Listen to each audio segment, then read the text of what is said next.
Good evening everyone welcome to my channel. आशा करी तुम्हारा सबाई भालो आछो। आज के जयगुरु दिए आमार भिडियोटा स्टार्ट करे दिलाम। आज के किन्तु एकटु अन्यरकम भिडियो माने एकदम हाँ आमी एकटा कि बोलबो सत्संगे एसेछि आर तोमरा सबाई जानो आमी किन्तु अनुकूल ठाकुरेर दीक्षित। आमी शुधु ना आमार हाजब्यान्डও ताई। যাই হোক তো চলে এসেছি।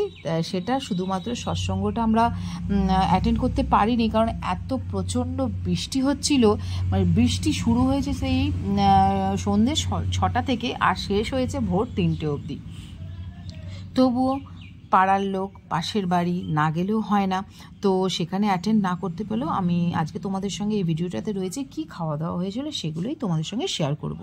তো দেখো প্রথমে চলে এসেছে গরম গরম একেবারে গরম গরম কড়কড়ে বেগুনি।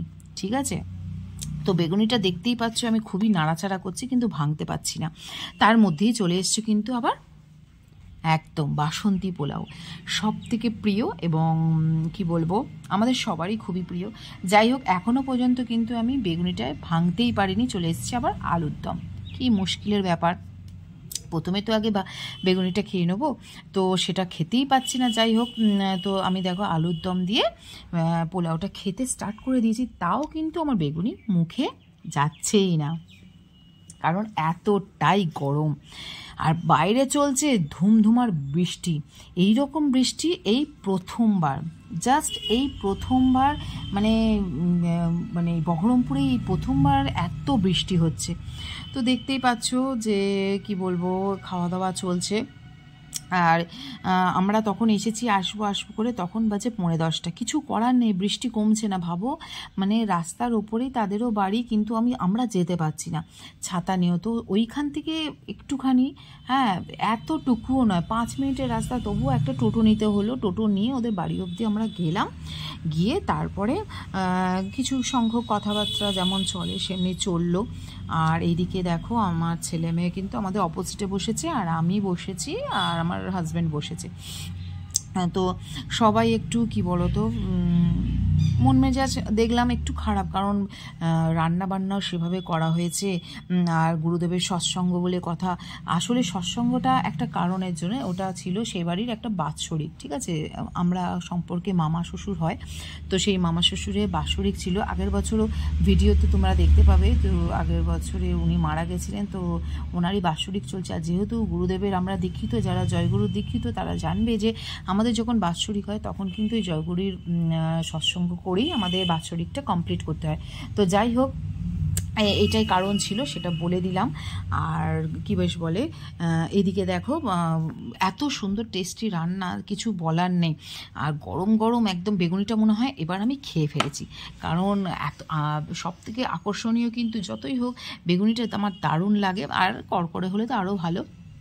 এখনও কি মারছে একটু একটু বেগুনিটা দেখতেই পাচ্ছ। যাই হোক আলুর দম দিয়ে আমি পোলাওটা খেতে থাকলাম। আর আলুর দমগুলো এতটাই সফট হয়েছে, মানে ঝাঁকা তেলে ভাজা যেভাবে আলু হয় সেইভাবে একদম মানে নরম। আর কি বেশ বলবো, বেশ ঝালও নেই বেশি তেলও নেই, বেশ সুন্দর। আর পোলাওর সঙ্গে বাসন্তী পোলাওর সঙ্গে একেবারে জমে গেছে। যাই হোক তো সবাই সমানভাবে খাচ্ছি এবং খেতে খেতে এবার চলে আসবে আর একটা আইটেম করেছিল। আমরা ভাবলাম হয়তো আর কোনো আইটেম নেই, কিন্তু না, আর একটা আইটেম করেছিল। তো আইটেমের মধ্যে ছিল মটর পনির।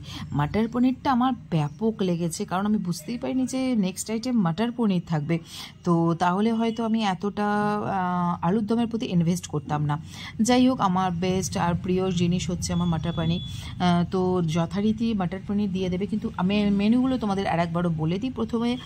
প্রথমে ছিল বেগুনি দিয়েছিল কড়কড়ে, তারপরে পোলাও বাসন্তী পোলাও উইথ কাজু কিশমিশ একবারে মানে ভর্তি ছিল, তারপরে আলুর দম, তারপরে মটর পনির, তারপরে ছিল দই, চাটনি, কালাকাঁদ আর হচ্ছে রসগোল্লা আর পাশপাশ। তো আমি আর একবারও কিন্তু এত সুন্দর টেস্ট হয়েছিল তো নিয়ে নিয়েছি আর একবারও পোলাও। দারুণ হয়েছিল, জাস্ট ফাটাফাটি। কিন্তু আর একটা জিনিস দেখলাম, শুধু যে তোমাকে পনির দেবে সেমনি না, তার সঙ্গে আবার আলুর দমও এসেছিলো। তো আবার একটু আলুর দমও নিয়ে নিলাম। ওনাকেও বেশি কি বলবো করলাম না, মানে আলুর দম বলে তাকে অ্যাভয়েড করলাম না, নিয়ে নিলাম, কারণ আলুটা আমাদের সারাক্ষণ কাজে লেগে যায়, তাই না? যাই হোক, তো চলো দেখতে থাকো, কেমন লাগলো ভিডিওটা কমেন্টের মাধ্যমে জানাবে। সবাই মিলে গেছিলাম, এতটা বৃষ্টির মধ্যে যে আমরা উপস্থিত হতে পেরেছি সৎসঙ্গে, সেটাই গুরুদেবের দয়ায়, আর গুরুদেবের যে প্রসাদ খেতে পেরেছি, এটাই আমাদের কি বলবো, এতটা ভালো লেগেছে। সেই ভালো লাগাটা আমি ক্যামেরার মাধ্যমে তুলে ধরেছি, শুধুমাত্র খাওয়া দাওয়াটাই আমরা তোমাদের দেখাতে পেরেছি, কারণ এতটা বৃষ্টি ক্যামেরা ধরার মতন নেই। আর শুধু সব জায়গায় তো আর ওদের বিশাল বড় বাড়ি, আবার সব জায়গায় তো প্যান্ডেল করতে পারিনি, একটু আর দূর যেখানে খাওয়া দাওয়া হচ্ছে সেখানে করেছে, যেখানে সৎসঙ্গ হয়েছে সেখানে করেছে। এবার যাতায়াত করতে গিয়ে ক্যামেরাটা ভিজে যাবে বলে শুধুমাত্র আমি কিন্তু তোমাদের সঙ্গে শেয়ার করলাম খাওয়া দাওয়াটাই। তো চলো দেখতে থাকলো, কেমন লাগলো।